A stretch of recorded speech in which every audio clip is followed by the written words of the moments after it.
Good morning, I'm Taylor Wilson, and today is Friday, July 12th, 2024. This is the Excerpt.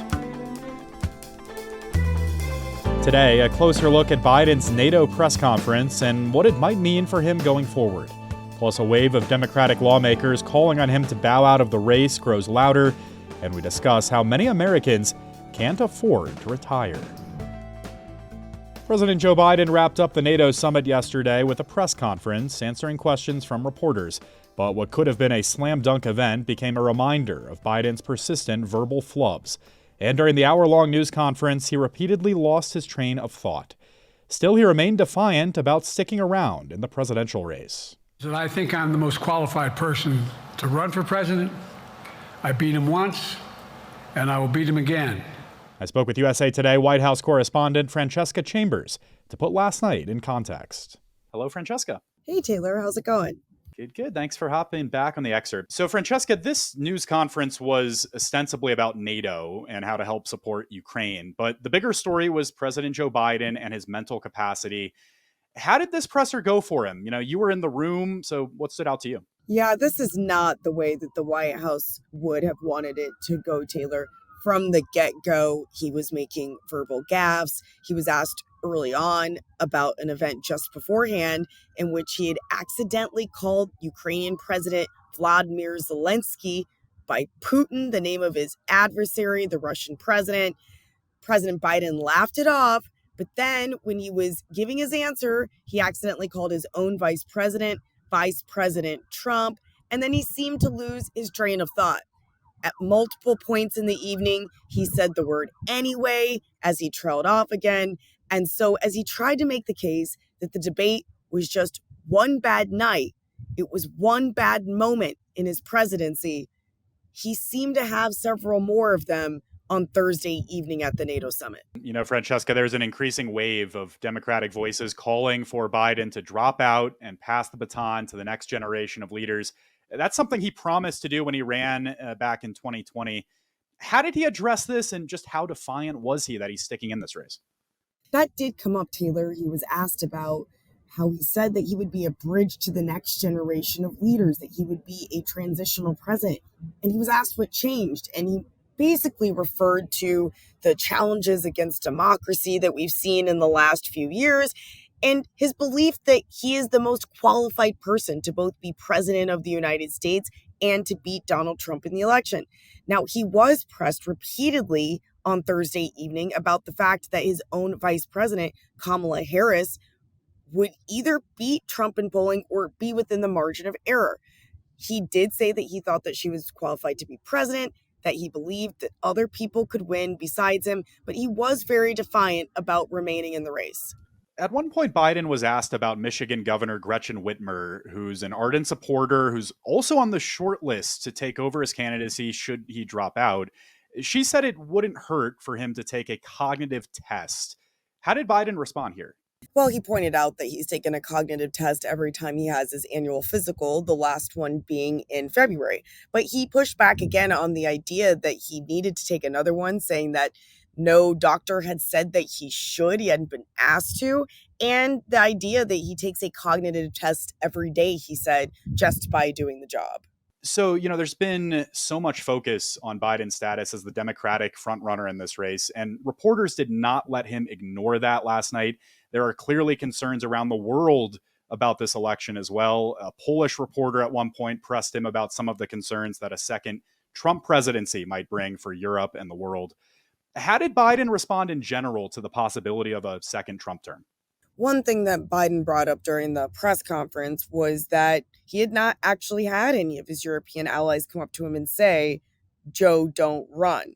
He said, quote, what I hear them say is you've got to win, end quote. And he said that they told him that Trump would be a disaster. Now, from the conversations that I was having with European officials and attendees of the NATO summit who came from overseas, they did say by and large that they did not want Trump to win the election, that they were very concerned that he would either end the NATO alliance or transform it in ways that were detrimental to European security.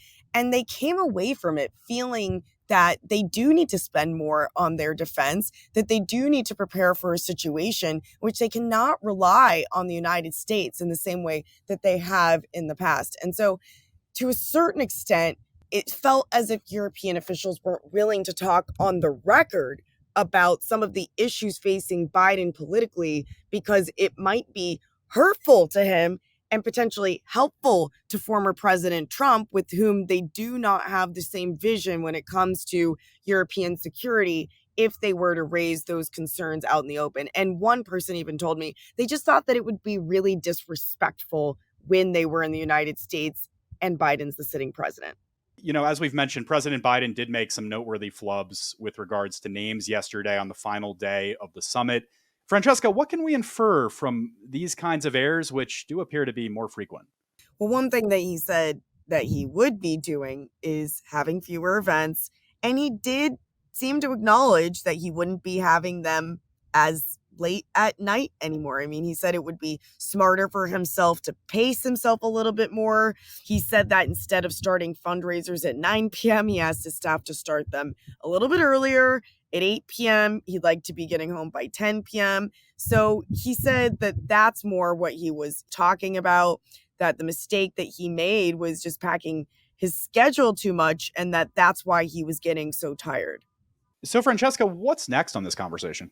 It's not yet clear, Taylor, based on the performance that he gave in the press conference on Thursday evening. But the president will go to Michigan on Friday, and then he'll take some time off over the weekend. And then early next week, in a twist of fate, he'll be speaking at Lyndon B. Johnson's library.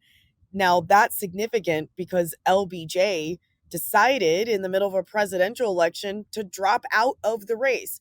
And so some people are drawing parallels between what that might mean for President Biden, who's expected on Monday to sit down for an interview with NBC also.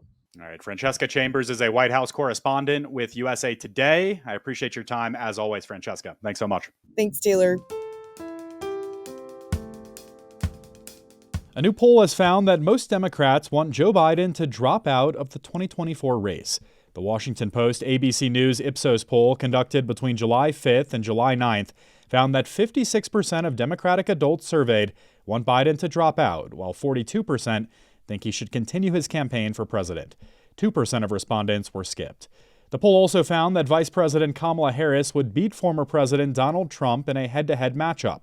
49% of registered voters surveyed said they'd choose Harris, while 47% said they'd choose Trump.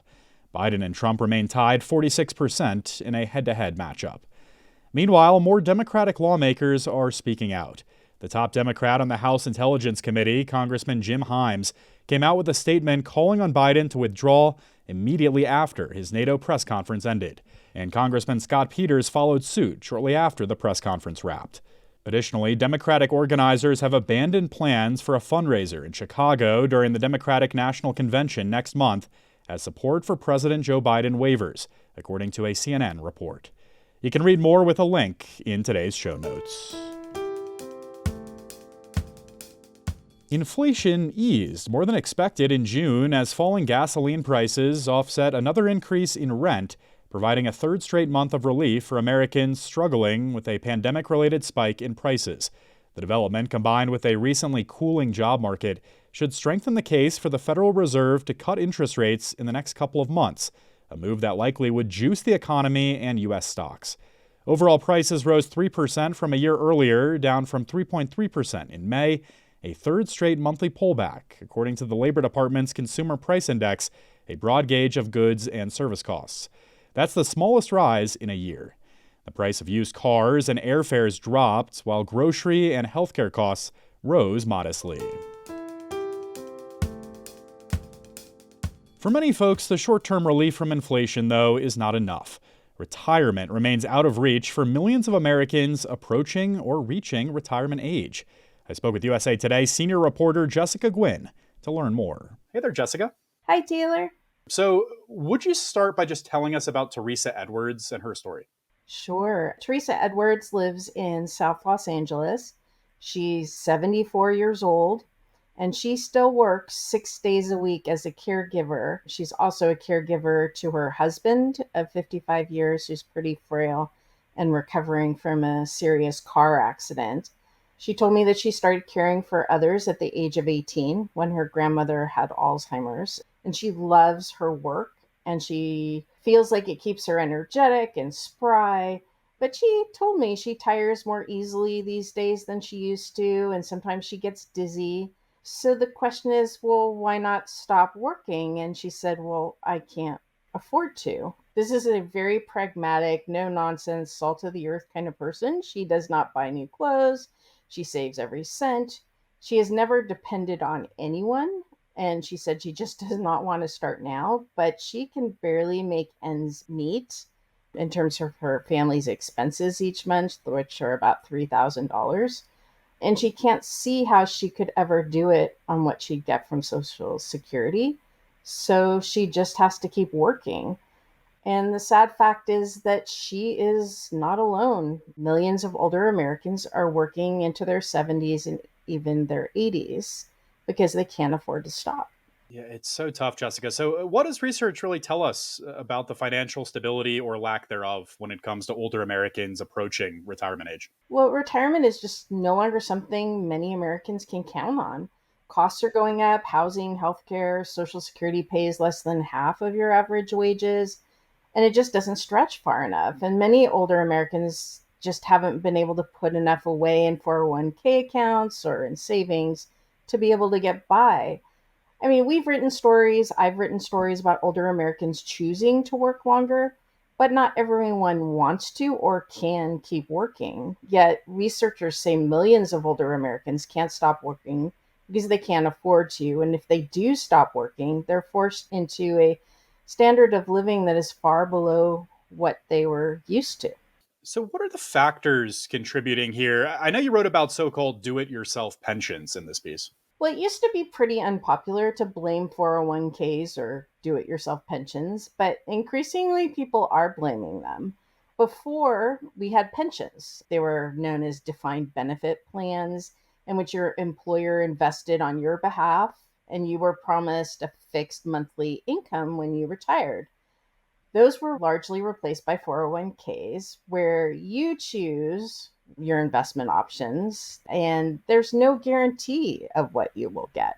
And not all companies offer them either. Millions of employees in the private sector don't have any workplace retirement plans, and many people couldn't afford to contribute to them even if they did. You know, you touched on this a bit with Teresa, but what solutions are folks having to find? How are they solving this? Well, one 70-year-old I spoke with retired and then went back to work. She said it was the only way she could afford to keep living. This is someone who lived very comfortably most of her life. She worked as a real estate agent, a loan officer, a mortgage processor. She owned her own marketing business, which was very successful. And then she had, some health issues and had 15 surgeries over 20 years. She was able to get by on credit cards, but then she couldn't keep up with the payments and had to file for bankruptcy. She's no longer a homeowner. She lives, in a she shed behind her daughter's home. And she's trying to figure out how she's ever going to stop working. What direction is this trending, Jessica? I mean, will this retirement crisis get worse as time goes on? That seems to be the general consensus. The folks I talked with said that it will only get worse for future generations. And future generations are frankly really worried about this. I spoke with Gen X, Gen Z, millennials. They're very rattled, especially because many of them have less stable employment and less stable incomes. Jessica Gwynn is a senior reporter with USA Today. Thank you, Jessica. Thanks so much for having me. Thanks for listening to The Excerpt. We're produced by Shannon Ray Green, and our executive producer is Laura Beatty. You can get the podcast wherever you get your pods, and if you're on a smart speaker, just ask for The Excerpt. I'm Taylor Wilson, and I'll be back tomorrow with more of The Excerpt from USA Today.